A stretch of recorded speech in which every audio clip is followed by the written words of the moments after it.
Baik, jumpa lagi kita di Berbagi Matematika. Pada pertemuan pertama di statistik ini kita sudah bicarakan tentang rata-rata tunggal. Yang kedua di statistik 2 sudah kita bicarakan mengenai rata-rata data interval. Pada pertemuan ketiga kita sudah bicarakan tentang modus untuk data tunggal dan data interval. Pada pertemuan keempat kita sudah bicarakan mengenai median data tunggal dan data interval. Pada pertemuan kali ini yang akan kita bicarakan itu adalah mengenai data tunggal dan data interval untuk mencari kuartil-kuartil. Jadi segera aja kita mulai. Kita awali dengan kuartil untuk data tunggal. Jadi kalau dikatakan kuartil itu membagi 4 data setelah diurutkan. Jadi kalau ada data harus diurutkan terlebih dahulu. Tetapi kalau data interval tentunya itu sudah diurutkan. Sebagai contohnya misalnya tentukan kuartil-kuartil dari 3, 5, 4, 6, 7, 5, 6, 6, 8. Berarti kita harus urutkan terlebih dahulu. Maka kuartil pertamanya kita awali dulu dengan cari kuartil kedua. Sama dengan cara mencari median yang sudah kita bicarakan sebelumnya.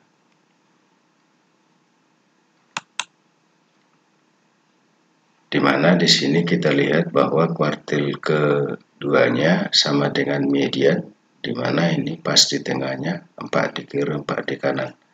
Kuartil pertama yang di sebelah kirinya bagi 2 lagi, berarti 4 tambah 5 dibagi 2 sama dengan 4,5. Yang di sebelah kanannya kuartil kedua dibagi 2 lagi, berarti 6 tambah 7 dibagi 2 sama dengan 6,5. Kita ambil contohnya, tentukan kuartil untuk data ini. Jadi kita urutkan terlebih dahulu. Maka kuartilnya dapat dicari kuartil kedua dulu.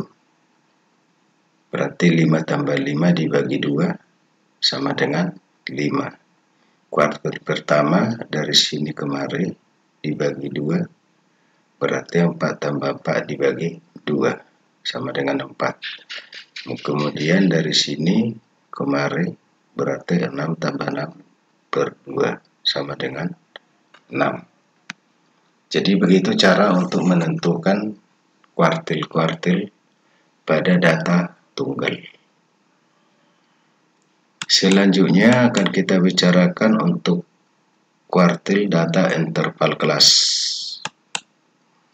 Misalnya kalau data seperti ini mau kita cari kuartil-kuartilnya, maka rumusnya dapat kita pakai. Sebelum kita kerjakan harus mengerti dulu istilah-istilah yang terdapat pada data interval. Ada batas bawah ini yang bagian kiri, ada batas atas ini yang di sebelah kanan. Kalau batas tepi bawah, batas bawah dikurang 0,5, kemudian tepi atas, batas atas ditambah 0,5. Kemudian tentunya ada panjang kelas, itu tepi atas kurang tepi bawah. Sedangkan frekuensi itu adalah banyaknya data di setiap kelas. Ini. Baik, kita akan mulai juga. Jadi rumus yang kita pakai adalah kuartil KI sama dengan kuartil KI sementara tambah I per 4 sigma dari FI. I sama dengan 1 sampai N. Karena di sini datanya ada 5 kelas, berarti N-nya sama dengan 5. Dikurang frekuensi, jumlah frekuensi sebelum kuartil KI.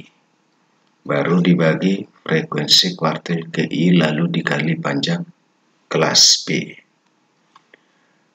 Kita cari aja masing-masing Kalau kita lihat ini 80 dibagi 2 berarti ya dibagi 4 berarti 20. Kita hitung dari atas, berarti kuartilnya pertamanya adalah di kelas kedua, berarti TB bawahnya 20,5. 21 kurang 0,5 dikali I nya berarti 1, berarti 1/4 kali 80 kurang sigma frekuensi sebelum kuartil pertama 19 dibagi dengan frekuensi kelas kuartil pertama 15 kali P itu panjang kelas, berarti 20,5 kurang 15,5 sama dengan 5. Sehingga kalau kita masukkan lagi, kita kerjakan lagi, berarti 1/4 kali 80, 20 kurang 19, 1. Kalau ini sama-sama dibagi 5 berarti 3 ya. Berarti 20,5 tambah 1/3 atau sama dengan 20,5 tambah 0,33 berarti 20,83. Kemudian kuartil keduanya berarti I-nya sama dengan 2, berarti 2/4 atau setengah dari 80, 40. Kita hitung dari atas, kelasnya di mana? Ini masih 34, berarti di kelas ketiga.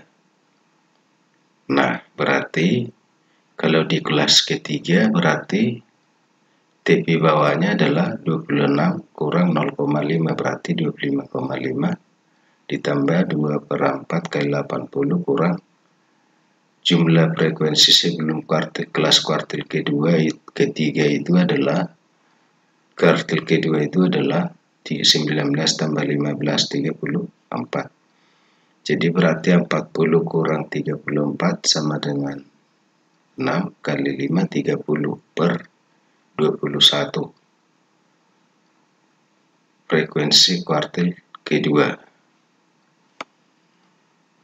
Berarti 25,5 tambah 30 per 21 sama dengan 25,5 tambah 1,43, berarti 26,93. Kemudian kalau kita cari kuartil ketiga, berarti 3/4 dari 80 berarti 60 kita cari. Ini 19 tambah 21, 40 tambah 15, masih 55, berarti di kelas keempat. TP bawahnya berarti 31 kurang 0,5, berarti 30,5. 3/4 kali 80 kurang ini 19 tambah 15 tambah 21 sama dengan 55 dibagi dengan 16 kali P panjang kelas, berarti 30,5 tambah 25 per 16 sama dengan 30,5 tambah 1,56 sama dengan 32,06. Jadi sesederhana itu sebetulnya mencari kuartil-kuartil pada data interval kelas. Baik, itu aja untuk pertemuan kita hari ini. Tetap semangat dan belajar terus, kita sudah tuntaskan sampai mencari kuartil-kuartil. Pada pertemuan berikutnya akan kita bicarakan bagaimana cara menentukan simpangan rata-rata untuk data tunggal dan data interval kelas. Jadi ikuti terus, jangan sampai ketinggalan supaya kamu semakin pintar dan memahami tentang statistika ini. Itu aja untuk pertemuan kita hari ini. Sampai jumpa pada pertemuan yang berikutnya.